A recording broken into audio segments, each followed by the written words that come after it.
What's going on, guys? Just going with Brandon for guys. Taking some more Destiny 2 Curse of Osiris news here, guys. And my friends, the very first live stream for the Curse of Osiris expansion pass was today, November 15th. The second one's going to be next week, and the third one's going to be the following week. And then December 5th, it's going to be coming out. This is the opening cinematic for Curse of Osiris, and it is freaking epic. If you guys want to hear it with full sound and audio, which I highly recommend, I will have a link in the description below, or you can just kind of search it, whatever one you want, or go check out Bungie's live stream if you guys want to watch the whole live stream. But I'm going to quickly kind of try to rapid fire through a bunch of stuff in this video for you guys. First off, the the power level and the player level are both increasing. So player level is going from level 20 up to level 25. The power level, excuse me, is going to be going from 300 to 330. So it's going to be raised by 30.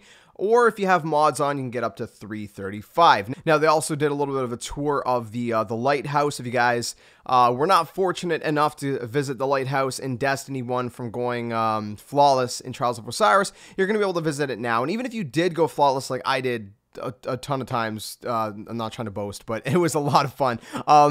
Even if you did go flawless, it's different. Everything's changed. There's a bunch of different stuff. Brother Vance is there as one of the vendors. There's a lot to see. There's a huge library of books, which you can't really read, but there's just books on the shelves and stuff. The aesthetics have changed a little bit. There's like a little bit more stuff to explore in that area, I guess you could say. But you know, the foundational aesthetics from the Lighthouse and Destiny 1 have stayed the same. So there is that as well. It looks really good. It looks really cool. It looks more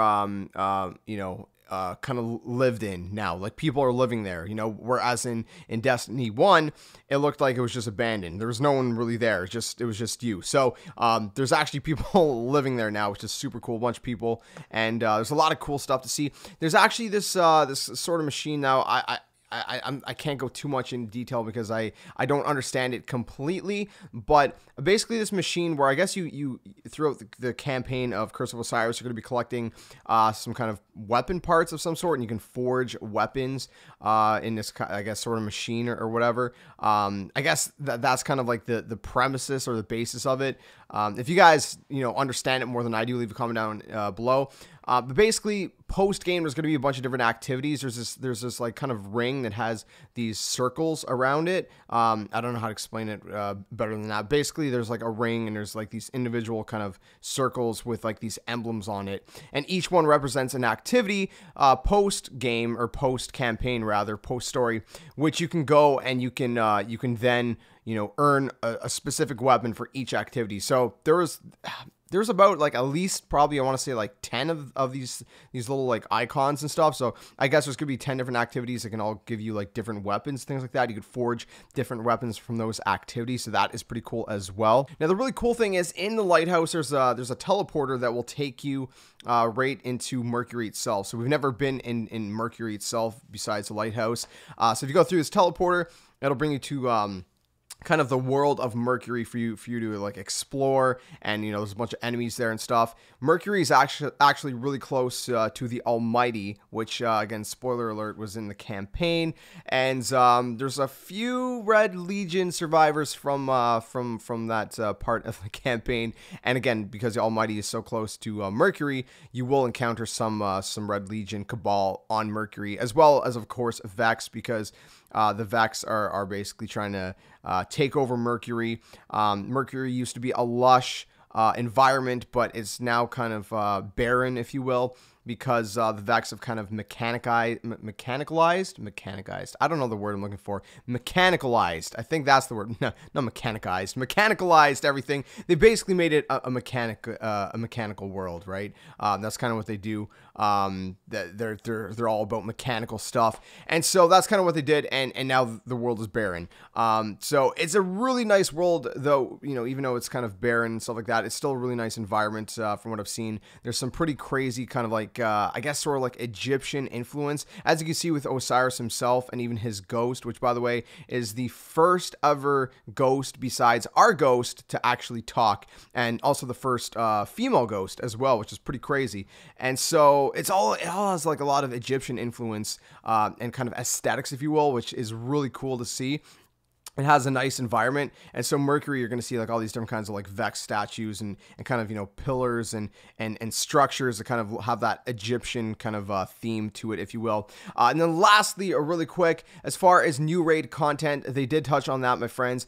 Basically what it is it's going to be, in a sense, it's going to be a brand new raid on the Leviathan. So it's not that it's a brand new raid because the Leviathan is the raid, but it's a new layer, they're calling it. Not L-A-Y-E-R, which I thought that's what they meant at first. L-A-I-R, a new raid layer, as in a boss's layer, as in a dungeon, you know? So with this encounter, basically, I mean, it's essentially a brand new raid, but it's on the Leviathan as well. It's part of the Leviathan you know we've never explored before. It's in the underbelly, again, part of the underbelly that we have not explored yet. There's new encounters, brand new puzzles, and the final boss is also brand new. So it's essentially like going through a brand new raid, but they're not calling it a brand new raid. They're just calling it a new raid layer, L-A-I-R, because it's still on the Leviathan. It's just another section of the Leviathan, but everything's brand new. Does that make sense? Hopefully that makes sense. So that's really cool. So, I mean, you know, technically it's not a completely new raid, but at the same time, it's going to feel like a new raid, right? If that makes sense. So it's pretty cool. I'm super stoked for it. Again, it comes out December 5th, my friends. The Curse of Osiris Expansion 1. And they also mentioned that in Expansion 2, they're going to add another raid layer on the Leviathan. So there's going to be another section to explore with brand new encounters, brand new puzzles, brand new boss. So that's a pretty cool kind of way to go about it, in my opinion. You know, where you can kind of make the raid, you know, can kind of make it like a new raid, but it's still on the same raid, right? I don't know. It's crazy. So anyways, I cannot wait to experience it. We're going to be covering it a lot on the channel, live streams, videos, all that goodness. Make sure you guys keep it locked. Anyways, I apologize for the long rant, my friends. I just had a lot to say about it. I wanted to make it kind of rapid fire, and I ended up dragging it on. I apologize. But if you guys enjoyed the video still, if you guys are super stoked for the Curse of Osiris DLC, or expansion, rather, make sure you guys smash the like button, subscribe, the comment, share, and all that awesome stuff. Hit that notification bell to always be updated when we upload new videos and go live. I will catch you guys in the next one. Like always, until then, game on.